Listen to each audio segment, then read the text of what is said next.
Hello बच्चों। Last class में हमने क्लासिफिकेशन ऑफ लिगेंड्स पढ़ रहे थे।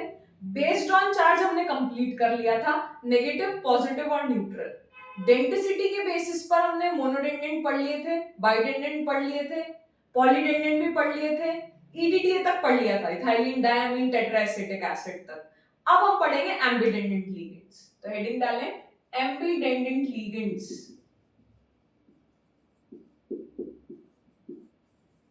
एम्बिडेंडेंट लिगेंड्स क्या होते हैं?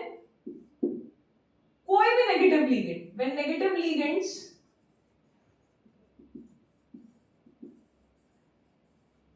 have at least two different donor sites, जिसमें दो डिफरेंट डोनर साइट्स हो, जैसे साइनाइड हुआ, उसमें कार्बन भी डोनेट कर सकता है और नाइट्रोजन भी डोनेट कर सकता है। तो when negative ligands have at least two different donor sites,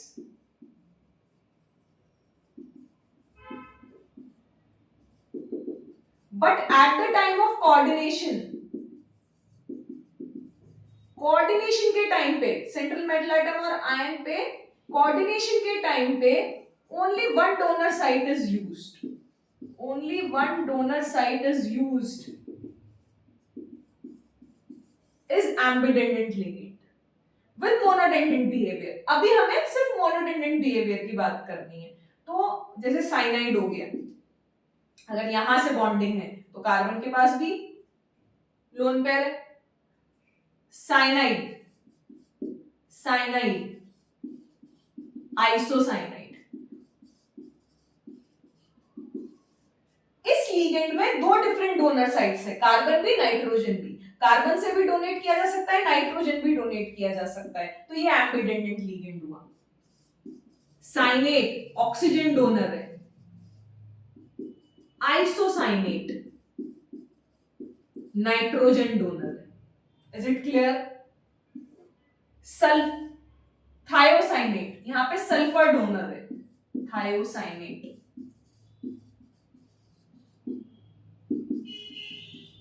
isothiocyanate, यहाँ पे नाइट्रोजन डोनर है। Is it clear? यहाँ पे सल्फर डोनर है, यहाँ पे नाइट्रोजन डोनर है। तो ये सब एम्बिडेंडेंट लिगेंड्स हैं विद मोनोडेंडेंट बिहेवियर। एक ही इलेक्ट्रॉन पेयर, एक ही लोन पेयर डोनेट किया जा रहा है, एक ही लोन पेयर डोनेट किया जा रहा है, एक ही लोन पेयर डोनेट किया जा रहा है। तो ये सब एम्बिडेंडेंट लिगेंड्स हैं। एम्बिडेंडेंट लिगेंड्स with monodendant behavior.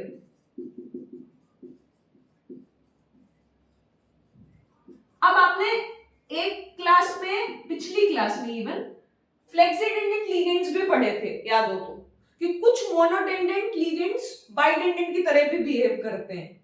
तो यहां पे भी ये है नाइट्राइट N, ये है नाइट्राइट O। यहाँ पे नाइट्रोजन डोनर है, यहाँ पे ऑक्सीजन डोनर है। डोनर दो है यहाँ पे, नाइट्रोजन और ऑक्सीजन, तो एम्बिडेंडेंट लिगेंड हो गया।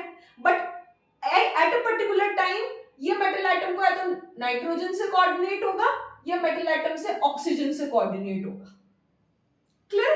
लेकिन ये एम्बिडेंडेंट फ्लेक्सिडेंडेंट लिगेंड भी था, याद करो, ये फ्लेक्सिडेंडेंट लिगेंड भी था।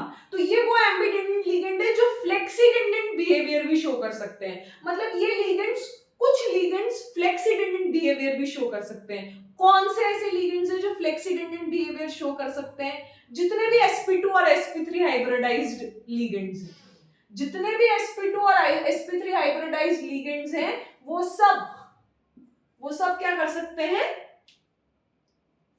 sp2 और sp3 हाइब्रिडाइज्ड जो लिगेंड्स हैं, वो सब एम्बिडेंडेंट लिगेंड जो होंगे sp2 sp3 हाइब्रिडाइज्ड, वो फ्लेक्सिडेंडेंट हो सकते हैं। ये है सल्फाइट S, ये है sulphite O, thiosulphate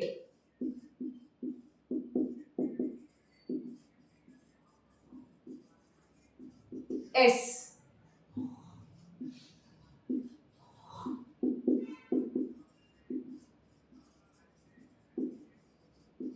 thiosulphate sulphate O। Clear?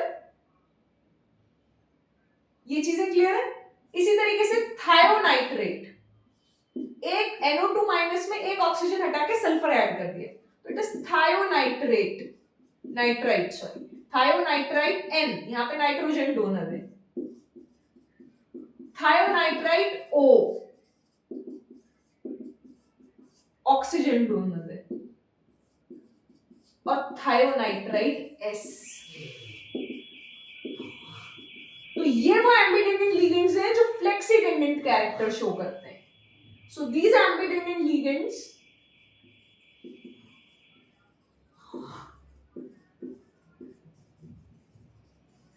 show flexidendant character also,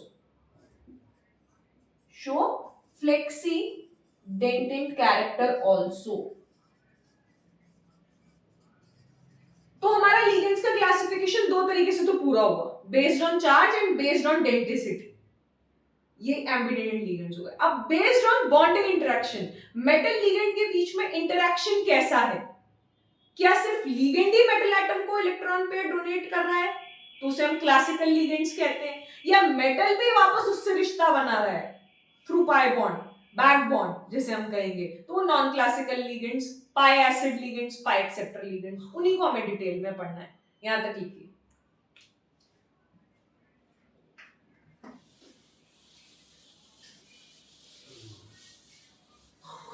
next लिखें, based on bonding interaction,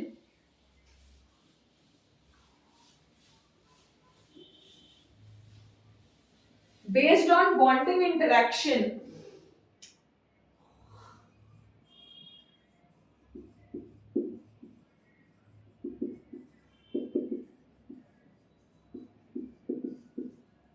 between central metal atom और ion ligand।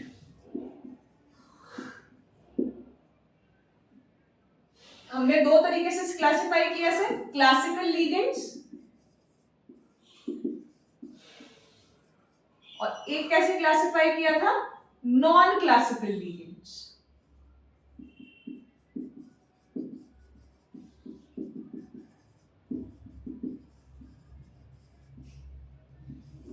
तो पहले हम क्लासिकल लिगेंड्स की बात करते हैं, जिसे हम नॉर्मल लिगेंड्स कहते हैं। लिगेंड ने अपना लोन पेयर मेटल एटम के वेकेंट ऑर्बिटल में पुट किया through sigma bond. When ligand can only donate, सिर्फ लिगेंड ही डोनेट करेगा, when ligand can only donate electron pair या lone pair to the vacant orbital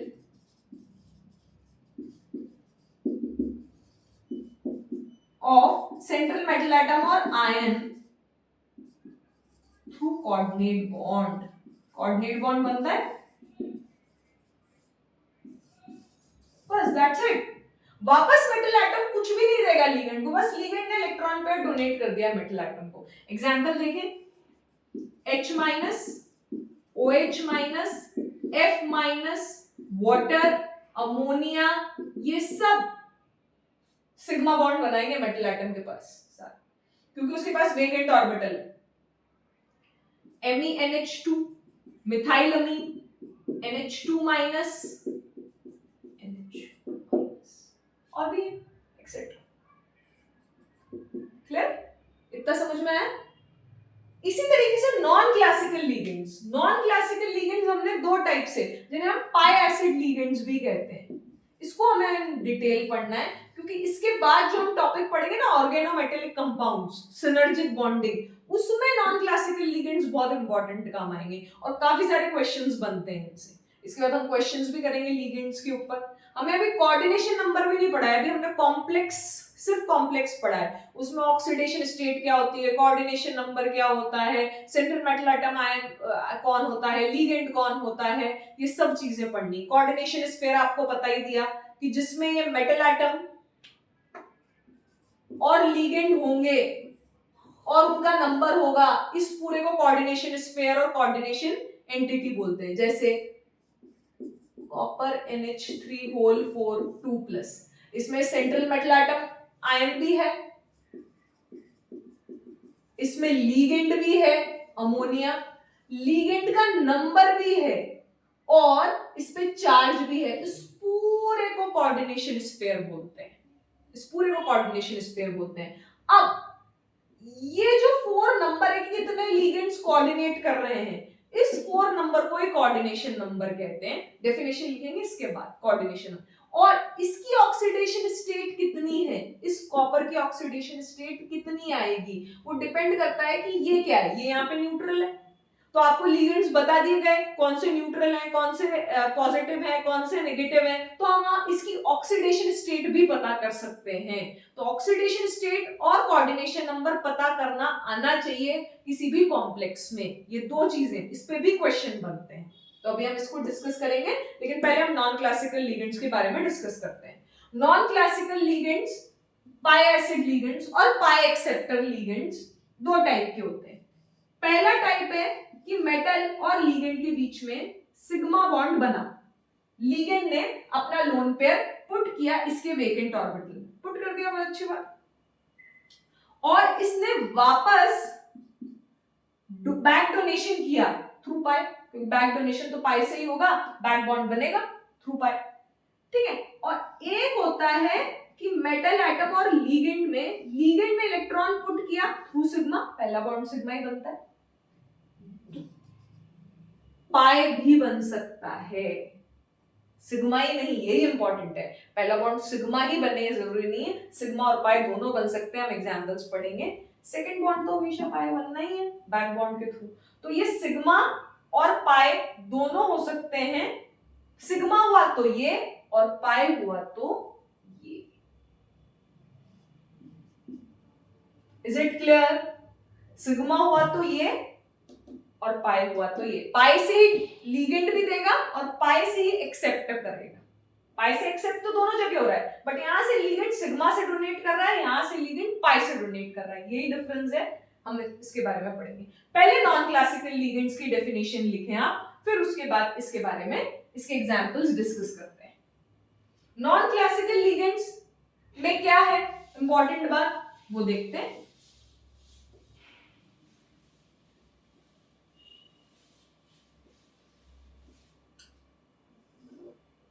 Non-classical ligands.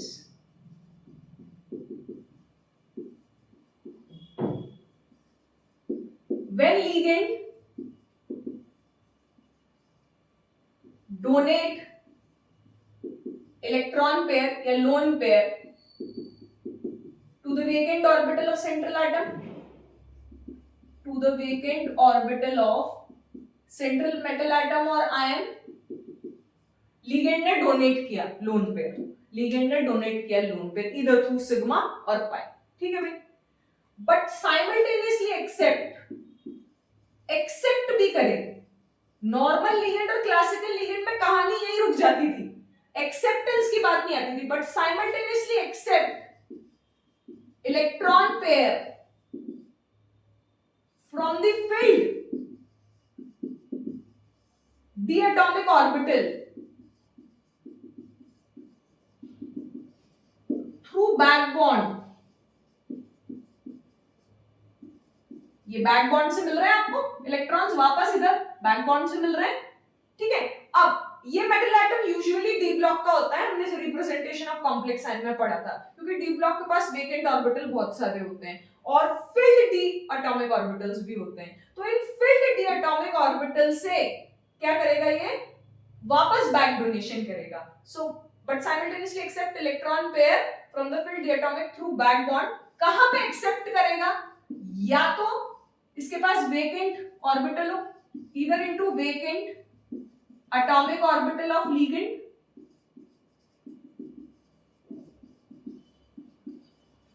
या तो इसके पास वेकेंट एटॉमिक ऑर्बिटल हो लिगेंड के पास, और into pi star MO of ligand. या तो लिगेंड के पास वेकेंट एटॉमिक ऑर्बिटल हो, अभी हम एग्जांपल देखेंगे कि इस लिगेंड के पास ही वेकेंट ऑर्बिटल्स हो पुट करने के लिए इलेक्ट्रॉन, तो वो हो जाएगा। या फिर इसके पास एंटी बॉन्डिंग, पाई एंटी बॉन्डिंग, आपने केमिकल बॉन्डिंग में एमओटी पढ़ा होगा, तो उसमें star anti bonding and pi anti bonding molecular orbital में पुट करेगा। ले लेगा वापस इलेक्ट्रॉन। तो अब इनके दोनों के एग्जांपल्स हमें देखने हैं। ये नॉन क्लासिकल लिगेंड्स की डेफिनेशन है और इसमें आप पहला एग्जांपल देखें CO जो कि हमें बहुत पढ़ना है, साइनाइड, NO+, ये तीनों एग्जांपल्स हमें बहुत पढ़ने हैं। PF3, PR3, देखो इसमें वेकेंट डी ऑर्बिटल, इसमें vacant atomic D orbital. 3D खाली है, 3D खाली है। हाइब्रिडाइजेशन क्या है इसका? sp3, तो 3D खाली है, 3D खाली है तो वहां पे वापस इलेक्ट्रॉन देगा भी सही और लेगा भी सही। कहां लेगा? इसके वेकेंट डी ऑर्बिटल में। लेकिन यहां पे कहां लेते हैं? इनके पाई स्टार में, एंटी बॉन्डिंग पाई में। ये सब एग्जांपल्स इसके हैं। एक दो एग्जांपल्स और डिफरेंट हैं। सिग्मा साइक्लोपेंटाडाइनाइल और सिग्मा अलाइल, इसके बारे में भी डिस्कशन करेंगे पाई के साथ, दोनों के डिफरेंस। क्लियर? अगर हम इसकी बात करें तो इसमें क्या है? eta2 एक टर्म आ गई, एक टर्म आ गई हेप्टासिटी। जैसे डेंटिसिटी एक टर्म थी, वैसे हेप्टासिटी भी एक टर्म है। लेकिन इसके एग्जांपल्स में अभी आप, मैं जो कह रही हूं वो आप लिख लो, बताती हूं कैसे हैं। इसको क्या बोलते हैं? ईटा। इसको क्या बोलते हैं? ईटा, एन का लॉन्ग फॉर्म ईटा। और इसके जो सुपर स्क्रिप्ट में हम नंबर लिखेंगे, क्या नंबर होगा? वो नंबर इंडिकेट करेगा number of carbon atoms, number of carbon atoms जिसके थ्रू ये इलेक्ट्रॉन पेयर डोनेट करेगा मेटल एटम। क्या बोला मैंने? ये नंबर जो सुपरस्क्रिप्ट में है वो डिनोट करता है कितने कार्बन एटम मिलके इलेक्ट्रॉन पेयर डोनेट कर रहे हैं लिगेंड को। एग्जांपल से समझते हैं। अभी आप बस एग्जांपल लिख लीजिए। eta3 allyl, eta5 C5H5 minus, that is cyclopentadienyl,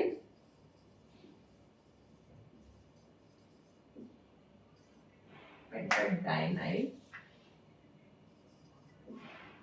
ठीक है। eta6 benzene. इतना क्लियर है? 4 एग्जांपल्स क्लियर है? और भी है। eta4 butadiene, CH2 double bond CH, CH2 butadiene. यहां तक लिखे, एग्जांपल से समझाते हैं। देख,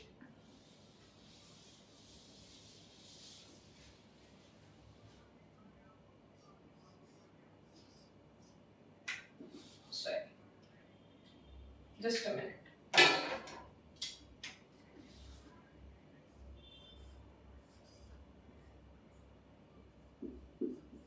यह है C5H5 minus, cyclopentadienyl. Clear? Cyclopentadienyl. इसमें 6 पाई इलेक्ट्रॉन्स दिख रहे होंगे आपको, एरोमेटिक रिंग है और 6 पाई इलेक्ट्रॉन्स दिख रहे हैं, दो ये, दो ये, दो ये। क्लियर? अगर सिर्फ इसी से, ये जो लोन पेयर है, इसी से आप मेटल एटम को कंट्रीब्यूट करोगे तो ये हो गया sigma Cp, that is sigma cyclopentadienyl. Sigma bond बन रहा है, सिग्मा बॉन्ड बन रहा है क्योंकि एक इलेक्ट्रॉन पेयर डोनेट किया। और अगर ये पूरे के पूरे, तो इसको eta1 साइक्लोपेंटाडाइनाइल भी बोल सकते हैं, eta1 C5H5 माइनस, क्योंकि एक carbon atom electron pair donate कर रहा है वेकेंट ऑर्बिटल में मेटल एटम। एक कार्बन एटम वेकेंट ऑर्बिटल में क्या कर रहा है? इलेक्ट्रॉन पेयर डोनेट कर रहा है। लेकिन अगर यहीं पे अगर मैं ये कहूं, ये 6 पाई इलेक्ट्रॉन डोनर अगर ये हुआ, 6 पाई इलेक्ट्रॉन डोनर ये हुआ, तो कैसे होगा? जब ये पांचों कार्बन एटम मिलके डोनेट करेंगे, जब ये पांचों कार्बन एटम मिलके डोनेट करेंगे, जकड़ा हुआ है मेटल एटम को, इन पांचों कार्बन ने मेटल एटम को जकड़ा हुआ है, दैट इज हेप्टासिटी। कितने कार्बन एटम मिलके लिगेंड के, क्योंकि लिगेंड है, लिगेंड के कितने कार्बन एटम मिलके मेटल एटम को जकड़े हुए हैं? यहाँ पे एक कार्बन एटम जकड़ा हुआ है तो नॉर्मल सिग्मा बॉन्ड बनेगा। यहाँ पे पांचों कार्बन एटम मिलके जकड़ा हुआ है इस मेटल एटम को, तो ये eta5 Cp बनेगा और ये पाई इलेक्ट्रॉन डोनर है और पाई से ये एक्सेप्ट करेगा। यहाँ पे सिग्मा डोनर है, पाई से एक्सेप्ट करेगा। तो ये सिग्मा साइक्लोपेंटाडाइनाइल, यहाँ ये पार्ट आया सिग्मा डोनेशन पाई एक्सेप्टेंस, और ये जब ईटा 5Cp का नाम लेंगे तो ये यहाँ आ जाएगा pi donation pi acceptance. Is it clear? यहां तक समझ में आया? तो हेप्टासिटी किससे डिनोट होती है? Write down hapticity. हेप्टासिटी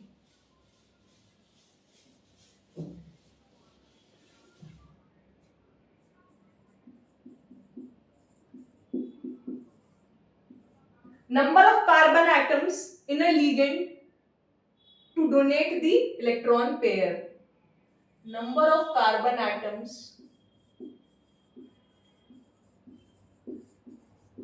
in ligand to donate the electron pair.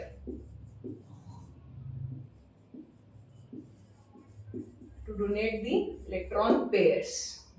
एक कार्बन एटम डिनोट करता है तो सिग्मा साइक्लोपेंटाडाइनाइल, 5 कार्बन डिनोट करते हैं तो 6 पाई इलेक्ट्रॉन डोनर हो गया, तो ईटा 5Cp हो जाएगा। तो हेप्टासिटी बताती है ईटा x, वेयर x 2 3 4 5 6। एक एग्जांपल और लेते हैं, जी सॉल्ट, इसको अच्छे से पढ़ना भी आने वाले लेक्चर में। जी सॉल्ट के PtCl3 ईटा 2 C2H4, इसमें दो कार्बन एटम मिलके दो कार्बन एटम मिलके सेंट्रल मेटल एटम को पाई डोनेशन पाई एक्सेप्टेंस, प्लैटिनम को इलेक्ट्रॉन पेयर डोनेट करते हैं। 2 पाई इलेक्ट्रॉन डोनर है। कितना डोनर है? 2 पाई इलेक्ट्रॉन डोनर है। Is it clear? Is it clear? समझ में आया यहां तक? इसी तरीके से अलाइल भी है। अलाइल क्या होता है?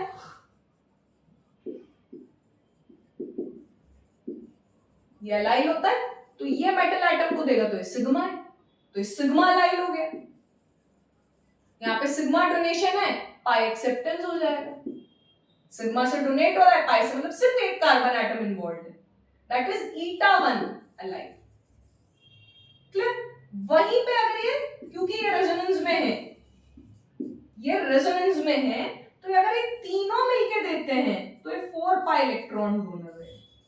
कितना इलेक्ट्रॉन डोनर है? पाई से एक्स डोनेशन, पाई से एक्सेप्टेंस, तो ये 4 पाई इलेक्ट्रॉन डोनर है यहाँ पे। तो इसको क्या बोलेंगे? ईटा 3 अलाइल। ईटा 3 अलाइल, 3 कार्बन एटम मिलके 4 पाई इलेक्ट्रॉन डोनेट कर रहे हैं। 3 कार्बन एटम मिलके, इसलिए 3 आया।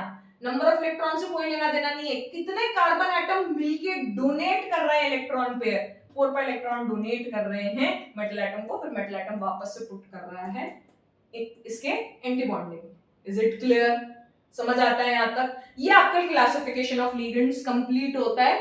अब हम एक आध क्वेश्चन करते हैं, फिर नेक्स्ट लेक्चर्स में क्वेश्चंस करेंगे और ऑर्गेनोमेटेलिक कंपाउंड्स और सिनर्जिक बॉन्डिंग पढ़ेंगे नेक्स्ट लेक्चर में। एक क्वेश्चन लिखें,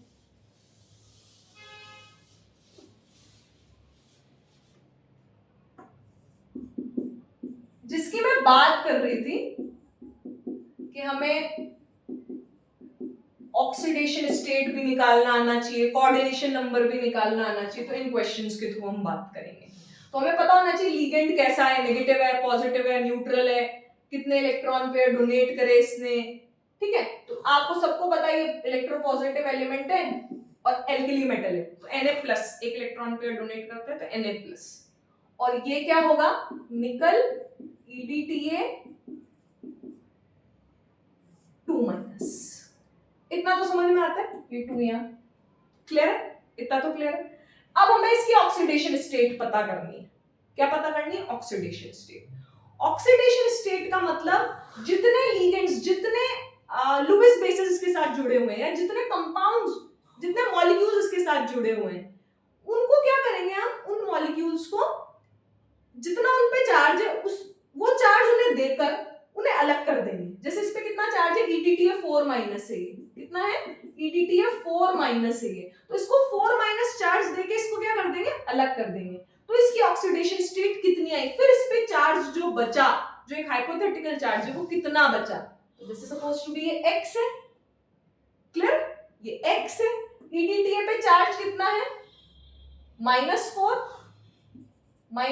और टोटल पे चार्ज कितना है, -2, x पे चार्ज कितना आया, +2, तो निकल की यहाँ पे ऑक्सीडेशन स्टेट कितनी हुई, +2, निकल की ऑक्सीडेशन स्टेट कितनी हुई, +2, क्लियर है। ऑक्सीडेशन स्टेट को प्राइमरी वैलेंस भी बोलते हैं सेंट्रल मेटल एटम और आयन की, ठीक है, तो निकल +2, ऑक्सीडेशन स्टेट इसकी कितनी हुई, +2, जिसे हम प्राइमरी वैलेंसी भी बोलेंगे, जिसे हम क्या बोलेंगे, प्राइमरी वैलेंसी भी बोलेंगे सेंट्रल मेटल एटम और आयन की, सेंट्रल मेटल एटम और आयन की प्राइमरी वैलेंसी बोलेंगे।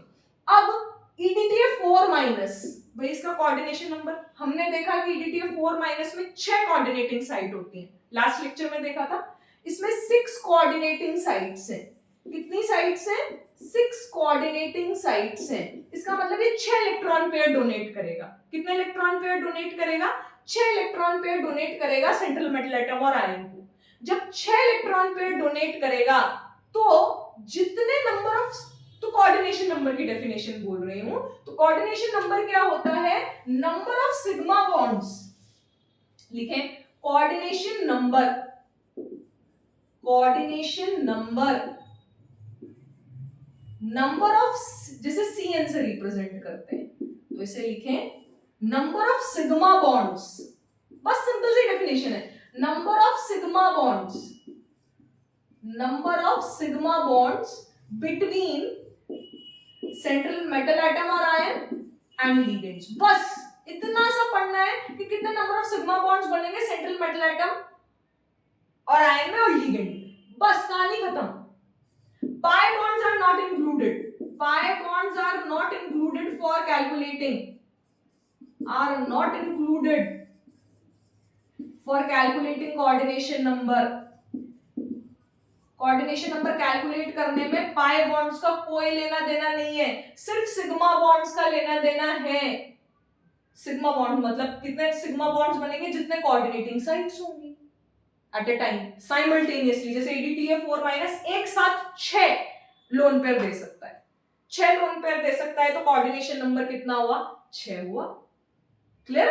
तो कोऑर्डिनेशन नंबर, एक और तरीके से कोऑर्डिनेशन नंबर को डिफाइन करते हैं, number of ligands into density, into density, जैसे यहां पे नंबर ऑफ लिगेंड कितने हैं, इस कॉम्प्लेक्स में एक, EDTA 4 माइनस एक ही है, लेकिन इसकी डेंसिटी कितनी है, 6, तो कोऑर्डिनेशन नंबर कितना हो गया, 6, कोऑर्डिनेशन नंबर कितना हो गया, 6 हो गया। Is it clear. एक और एग्जांपल देखते हैं, क्लियर है, तो number of sigma bonds, that's it. एक और एग्जांपल देखते हैं, एग्जांपल नंबर 2,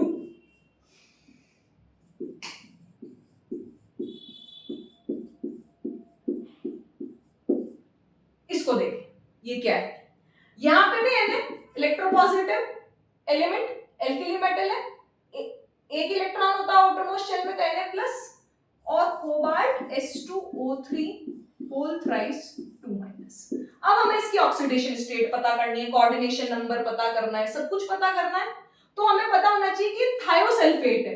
सबसे पहले तो हमें ये पता होना चाहिए कि थायोसल्फेट है। थायोसल्फेट जब है तो इसका ये बाइडेंडेंट भी हो सकता है और मोनोडेंडेंट भी हो सकता है। हमें पता था इसका फ्लेक्सिडेंडेंट कैरेक्टर होता है। यहाँ पे बाइडेंडेंट है, यहाँ पे बाइडेंडेंट है। बाइडेंडेंट होने पे, क्योंकि इसका coordination number 6 plus 3 oxidation state में, तो सॉरी यहाँ पे Na4 आएगा, सॉरी Na4 में सही कोऑर्डिनेशन स्टेट बैठेगा, तो ये 4 माइनस है, एग्जांपल ये Na4, क्लियर। तो Na प्लस ये 4 माइनस हो गया, क्लियर। तो यहाँ पे कोबाल्ट प्लस 2 का कोऑर्डिनेशन नंबर, कुछ का कोऑर्डिनेशन नंबर हमें याद रखना होगा, कोबाल्ट प्लस 2 का कोऑर्डिनेशन नंबर 6 होता है। तो यहाँ पे बाइडेंडेंट की तरह एक्ट करता है। कैसे एक्ट करता है? बाइडेंडेंट की तरह एक्ट करता है, clear?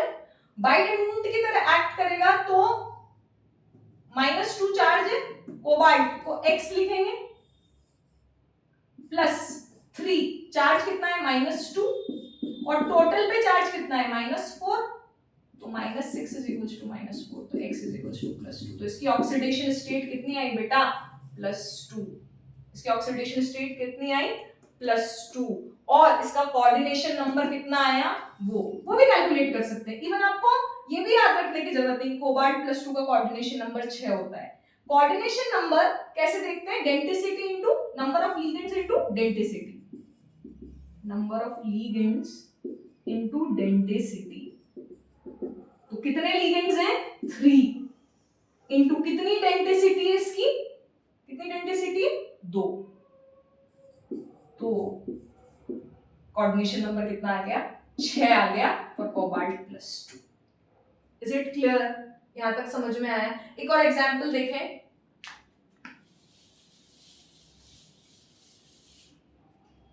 Cobalt NH3 NCS SO3। यहां पे आप कोबाल्ट की ऑक्सीडेशन स्टेट भी बताओ और कोऑर्डिनेशन नंबर भी बताओ। तो आपको पता है सल्फाइड है, तो कोबाल्ट NH3 NCS +2 और SO3 2- सल्फाइड, और ये ठीक। यहाँ पे न्यूट्रल लिगेंड है क्योंकि हम लिगेंड्स पढ़ चुके हैं। यहाँ पे ये क्या है? थायोसाइन, आइसोथायोसाइनेट। क्लियर? आइसोथायोसाइनेट या थायोसाइनेट N बोलेंगे। याद आया? Thiocyanate, isothiocyanate. क्लियर? तो अब इसकी ऑक्सीडेशन स्टेट कैसे पता करें? X इस 5 पे कितना चार्ज है? 0 चार्ज है, प्लस इस पे कितना चार्ज है? -1। टोटल चार्ज कितना है? +2। इस पे चार्ज -1, इसको ऐसे आप, और क्योंकि शुरुआत में पढ़ रहे हैं, +-1, ठीक है। इस पे चार्ज -1, इस पे चार्ज 0, इसका हमें कैलकुलेट करना है। टोटल पे चार्ज +2, तो X कितना हुआ? +3। तो यहाँ पे कोबाल्ट की ऑक्सीडेशन स्टेट कितनी है? +3। और कोऑर्डिनेशन नंबर कितना है? ये मोनोडेंडेंट होता है और ये भी मोनोडेंडेंट होता है। एम्बिडेंडेंट लिगेंड है ना ये थायोसाइनेट, तो यहाँ पे नाइट्रोजन से कोऑर्डिनेट हो रहा है। नाइट्रोजन से कोऑर्डिनेट हो रहा है तो यहाँ पे कितने लिगेंड्स हैं? 5, और उसकी डेंसिटी कितनी है? 1। और ये कितने लिगेंड है? 1, और इसकी डेंसिटी भी कितनी है? 1। तो ये कितना हुआ? 5 + 1 6। तो इसका कोऑर्डिनेशन नंबर कितना हुआ? 6। हाँ, अब इन क्वेश्चंस में एक और चीज पूछ सकते हैं, नंबर ऑफ डी इलेक्ट्रॉन्स। तो आपको पता, इलेक्ट्रॉनिक कॉन्फ़िगरेशन आपको पता होगा। कोबाल्ट क्या होता है ये भी आपको पता होना चाहिए। 27 पता है कि नहीं? 27। तो आर्गन 18, 3d7 4s2 27 हो गया। अब कोबाल्ट +3 क्या होगा? 2 उड़ा दो, क्योंकि आउटर मोस्ट शेल से उड़ेंगे, 2 इसके उड़ेंगे, 1 इसका उड़ेगा, तो कितना बनेगा? Argon 18 3d6। तो नंबर ऑफ डी इलेक्ट्रॉन्स कितने हैं? 6। तो नंबर ऑफ डी इलेक्ट्रॉन्स भी पूछे जा सकते हैं इन कॉम्प्लेक्सेस में, कोऑर्डिनेशन नंबर भी पूछा जा सकता है, ऑक्सीडेशन स्टेट भी पूछा जा सकता है। Is it clear? ये 3 चीजें अच्छे से पूछी जा सकती हैं। इन पे और एग्जांपल्स आगे के लेक्चर में करेंगे, और ऑर्गेनोमेटेलिक और सिनर्जिक बॉन्डिंग भी आगे के लेक्चर में पढ़ेंगे। Thank you.